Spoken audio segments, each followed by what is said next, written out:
பாதுகாக்கப்பட்டிருக்கிறாரு. 7 கவிதை தான் உலகத்தில் எழுதப்பட்டது, அரபு உலகத்திலேயே 7 இருக்கு. இந்த 7 இல்லாட்டி வேற இதுல இருந்திருக்கு. நடைமுறையில் இருக்க போய் தானே மறுக்கல.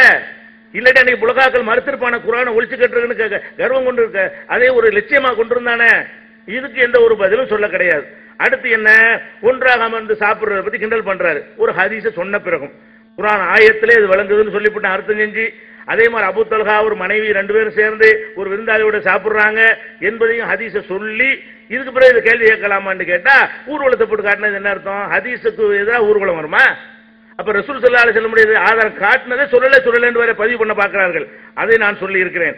அதே மாதிரி கலா தொழுகையை பொறுத்த வரைக்கும் இந்த கலா தொழுகையில என்ன, அந்த கலா தொழுகைக்கு ஆதாரமாக அந்த 19வது அத்தியாயம் 59, 60 வசனத்தை காட்டுகிறார்கள் அப்படின்னு எழுதியிருக்கிறாரு.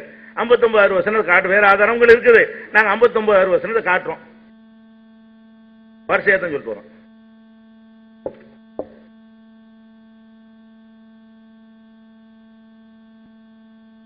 அன்பானவர்களே, ஜலாலைன ஆதாரமா காட்டாங்க. ஏற்கனவே சொன்னேன், குர்ஆன் ஹதீஸ் பெற ஆதாரம் தாங்கண்டா இல்லன்னு சொன்ன உடனே உங்க இமாம் அப்படி சொல்லியிருக்காங்களே, அந்த இமாம் அப்படி சொல்லியிருக்கிறாங்களே. இப்ப காலையார் விஷயம் அப்படிதான். அவங்க அந்த காலத்து இலக்கியவாதிகளுடைய மரபு அப்படின்னாங்க.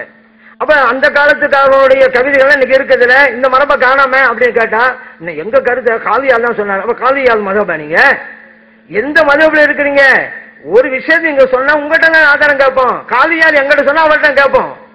நீங்க எங்களுக்கு தந்திருக்கிறீங்க இந்த தர்ஜுமா குர்ஆன் பேருல, ஏன் தவறா தவிர்த்தீங்க? இப்ப நான் கேட்கிறேன், அந்த காலத்தில் இருந்த மக்கள் எல்லாம் புரியாமல் இருந்திருந்தால், வழக்கில் இல்லாம இருந்திருந்தால் கேள்வி கேட்டிருப்பார்களே அப்படிங்கிறீங்கல்ல.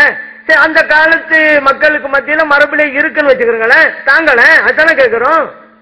எதுவுமே இல்ல